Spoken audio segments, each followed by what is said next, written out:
Muchas gracias, Osvaldo. Bueno, yo les voy a platicar. Ya la doctora Fabiola nos hizo favor de darnos un contexto de todo el Inventario Nacional de Emisiones. Yo me voy a enfocar en la parte de USCUS, pero antes les voy a mostrar un poco sobre cómo se ven esos resultados con todo el sector que es AFOLU. Recordemos que las nuevas directrices nos indican que uno de los sectores más que USCUS es AFOLU completo, donde integra la parte de ganadería y la parte de agricultura y todas las fuentes distintas al CO2. Siguiente, por favor. Gracias. Bueno, como lo mencionó también la doctora Fabiola, tenemos dividido en tres sectores, que es ganado, tierra y fuentes agregadas. Vemos que en la parte de emisiones, el ganado contribuye con 71 millones de toneladas. Esto con respecto a algunos inventarios anteriores, como les comentaba hace un momento, no es comparable, pero ¿por qué hay un aumento de emisiones en ese sentido? Porque el IPCC también mejora factores de emisión y tenemos datos de actividad para el ganado mucho más desagregados.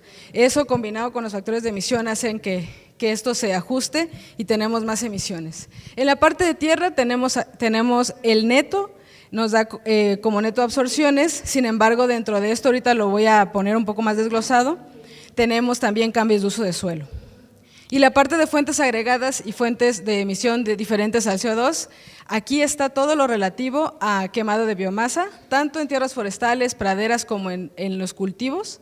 También está lo correspondiente a emisiones de nitrógeno en suelos, por la cuestión de fertilizantes, por la gestión de ganado del estiércol, también está aquí en esta parte. Todo lo que son emisiones, lixiviaciones y todo eso está dentro de esta parte. La siguiente, por favor. Bueno, aquí solamente quiero mostrarles la cuestión de las emisiones históricas del sector AFOLU, donde vemos que, bueno, vemos cómo el ganado en la parte de arriba las tres se mantienen bastante constantes, el ganado lo vemos al final, que hay un poco de incremento en los últimos años. Y bueno, y la parte de tierra que da como neto absorciones, que ahorita les voy a decir el desglose. Bueno, Osvaldo nos mostraba nos mostraba de manera muy general y muy breve cómo están categorizadas las tierras. Tenemos 6 categorías de uso de suelo y dentro de esas categorías de uso de suelo está lo que corresponde a las permanencias y a los cambios. Por ejemplo, para tierras forestales, que es la parte que pesa más o que contribuye más, tenemos una contribución en millones de toneladas de alrededor de 140. De esta, a su vez, se divide en dos, ¿no? Que se divide en las tierras forestales que permanecen. Aquí, ¿qué tenemos en esta parte? Son todas las tierras forestales que no cambian en un periodo de tiempo, que se permanecen en la misma categoría. Sin embargo, dentro de estas tierras tenemos también dos procesos muy interesantes que podemos ver, que son la degradación de estas tierras, porque pueden permanecer, pero pues no todas se mantienen con el mismo contenido de carbono, algunas se degradan y algunas se recuperan. Eso es lo que estamos viendo aquí. Dentro de las tierras convertidas a tierras forestales es todas las otras categorías de tierra que pasan a tierras forestales. En algunos nosotros le hemos llamado, lo pusimos como reforestación, pero en realidad la categoría se llama tierras convertidas a tierras forestales. En tierras de cultivo está igual a su vez desglosada en dos, las que permanecen y las que se convierten. Dentro de las que permanecen está todo lo que corresponde a tierras particularmente perennes o cultivos leñosos perennes, que como son cultivos que no son, perdón, bueno, pero sí me llaman. Son cultivos, los anuales, por ejemplo, son cultivos que cada año se cosechan, entonces se considera que esos cultivos están en equilibrio, pero los cultivos perennes sí pueden tener una acumulación de carbono a lo largo del periodo antes de la cosecha. Entonces, aquí está representado toda la parte de tierras de cultivos que permanecen y todas las tierras convertidas a tierras de cultivo son todas las demás categorías que se convierten a tierras de cultivo. En este sentido, ahí vamos a observar todos los cambios de tierras forestales y praderas que pasan a tierras de cultivo, que puede llamarse como deforestación, ¿no? Dentro de esta.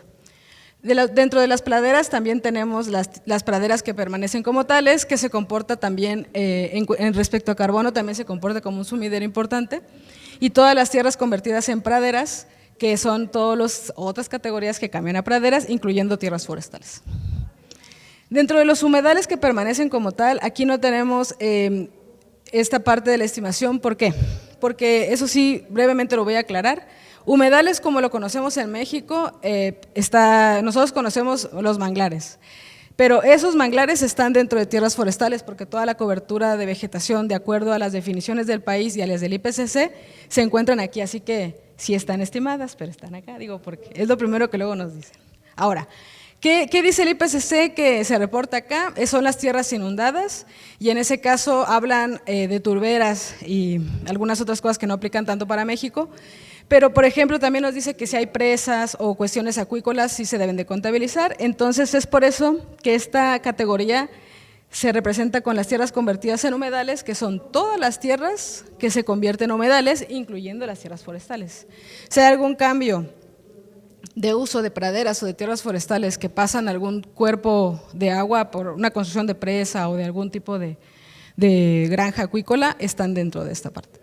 Dentro de asentamientos que permanecen como tales, en esta parte está todo lo relativo a arbolado urbano, que es ahí donde nosotros tenemos esta conversación que tuvimos sobre el Servicio Forestal de Estados Unidos y los avances que han tenido. Nosotros hicimos un diagnóstico respecto a esto con una cartografía, una topográfica de INEGI, como un primer ejercicio, porque los inventarios de arbolado urbano, pues como sabemos, no hay muchos en el país. Y recordemos que necesitamos pues la información de todo el país y para hacer un inventario nacional. Y tenemos de algunas ciudades, como la Ciudad de México, tenemos algunas como Guadalajara, Monterrey, pero esa es una de las cosas que más adelante les vamos a platicar que tenemos que implementar. Respecto a las tierras convertidas en asentamientos, son todas las áreas, todas las tierras que se convierten en áreas urbanas, por ejemplo. Y bueno, dentro de otras tierras, esta de que permanece como tal, el IPCC te dice que más bien tú lo tienes que poner en tu matriz de cambio para hacer como que cuaje o que cuadre más bien.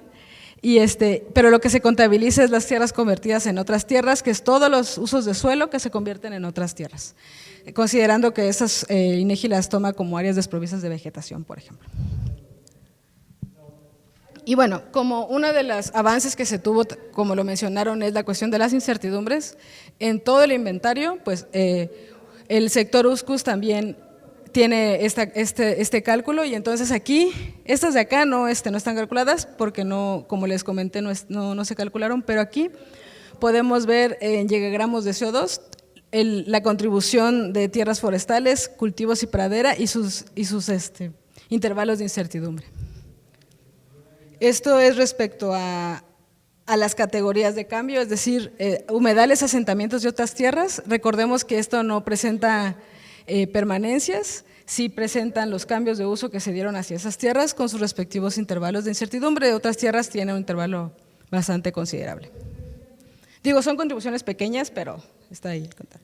Y aquí es para mostrarles el comportamiento histórico de la categoría tierra o USCUS, como lo manda el IPCC, que son las 6 categorías, donde vemos la contribución importantísima de tierras forestales, ya en el neto, la parte también de praderas y tierras de cultivo. En realidad, esas 3 categorías, el neto resultan en absorciones.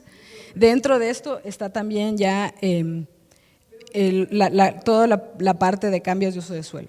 Y en la parte de arriba, que en realidad se ve muy poquito, pero es porque son contribuciones muy pequeñitas, son respecto a las demás categorías como humedales, asentamientos y otras tierras. Ese es el comportamiento histórico de la categoría 3B.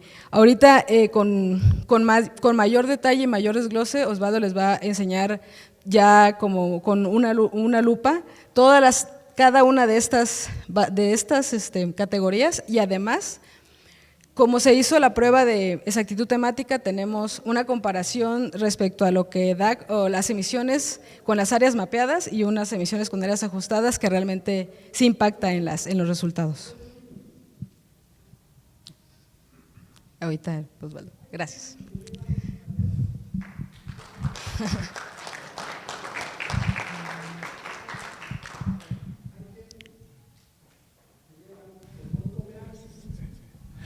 Bueno, no sé si alguien tenga algún comentario o pregunta sobre lo que acaba de mostrar Lucy.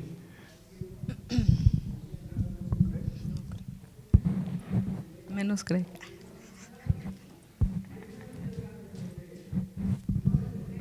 Y yo voy a estar acá, voy a aprovechar y hacer las preguntas.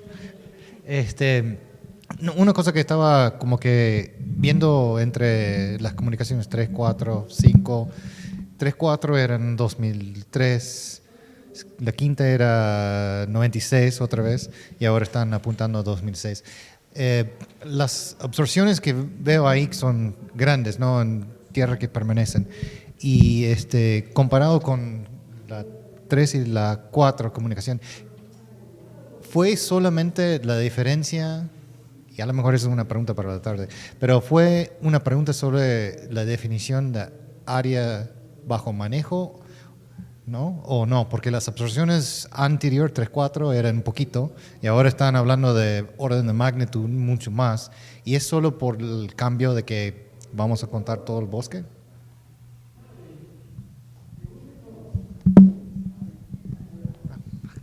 Bueno, sí, bueno, la definición de tierras forestales, ¿es a lo que te refieres? Si bien el IPCC en efecto te dice que contabilices todo lo que está bajo manejo, que sea de origen o antropogénico, en realidad tenemos en México la situación de que la mayor parte de las tierras están en propiedades, ¿no? De ejidos y de comunidades, y que en realidad ya es difícil encontrar áreas que no estén perturbadas o que no hayan sido tocadas por el hombre. Esa es como la consideración. Sin embargo, una de las cosas que más adelante también voy a platicar es una de las áreas que sí tenemos que platicar y mejorar e incluir, es hacer esta diferenciación a lo mejor respecto a algunas, como las áreas naturales protegidas, ¿no?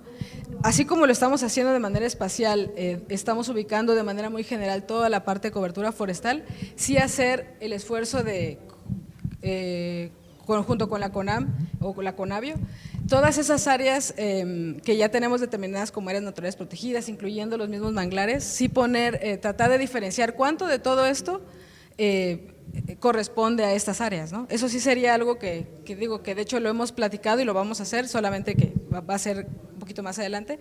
Pero bueno, respecto a la cobertura que tú dices, la definición de tierras forestales también creo que, y como incluye todo el IPCC te dice que contabilices también todo lo leñoso, muchas coberturas como el matorral xerófilo, algunas están dentro de la categoría de tierras forestales. Entonces, a lo mejor, y tenemos gran extensión de eso. Yo creo que también por eso se han elevado un poco las absorciones respecto a eso, también a las definiciones que se han estado teniendo. Sí, solamente igual para fortalecer esto que acaba de comentar Lucy. En realidad, para el primer informe bienal de actualización y para la sexta comunicación, la definición de tierra forestal bajo manejo se consideró en realidad todo lo que bajo este supuesto de que son ejidos, etcétera, ¿no? Y el otro punto muy importante es que para el primer informe bienal de actualización ya se contaba casi con 2 ciclos completos del inventario. Entonces, por primera ocasión sabíamos qué estaba pasando en esa tierra forestal que permanecía como tierra forestal, con datos ya del inventario forestal.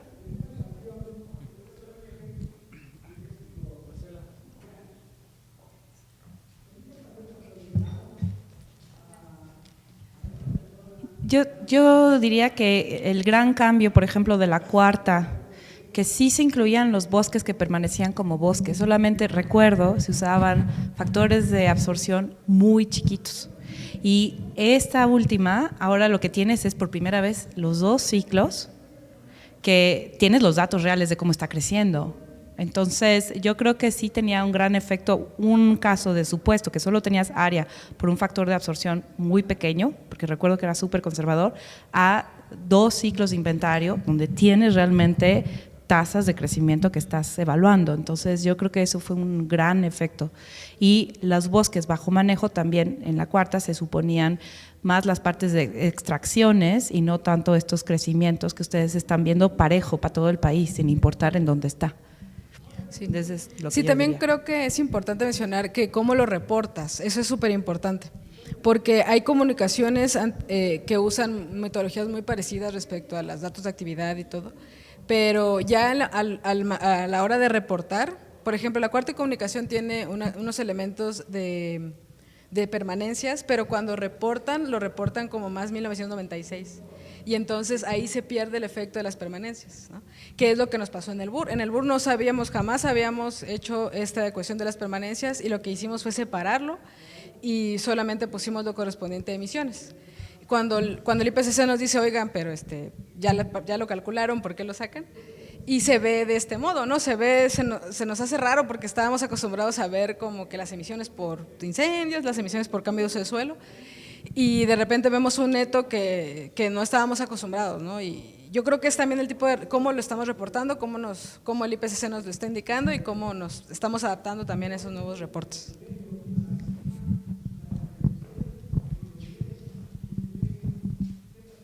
Gracias. Creo que esta parte en el manejo de la información de USCUS, y desafortunadamente el IPCC a veces no es muy claro en cómo tenemos que reportar, si sí o no, o si la metodología también a veces no es muy clara. Entonces, sí nos hemos enfrentado a esta parte. Hemos preguntado directamente al IPCC, hemos preguntado también directamente a expertos, revisores del BUR, y lo que nos comentan es que, bueno, no hay como tal una claridad por parte del IPCC, pero lo que optamos es presentarlo como el inventario de Granada precisamente, ¿no? Entonces, esa va a ser nuestra guía hasta el momento, y eso es como se va a presentar el inventario.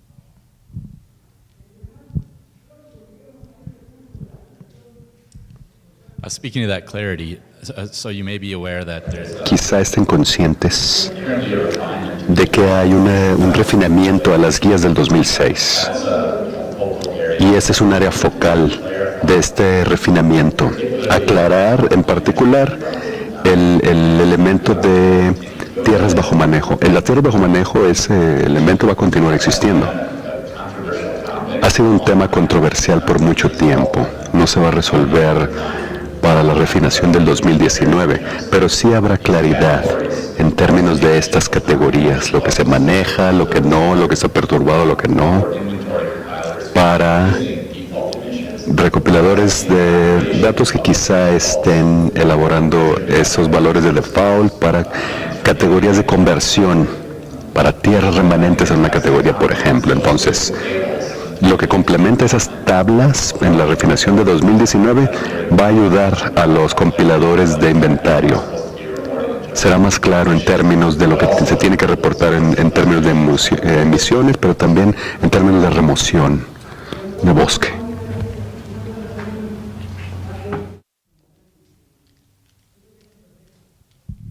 Bueno, creo que es una excelente noticia la que nos comenta Grant. Eso va a ayudar a clarificar mucho estos supuestos hacia las nuevas comunicaciones.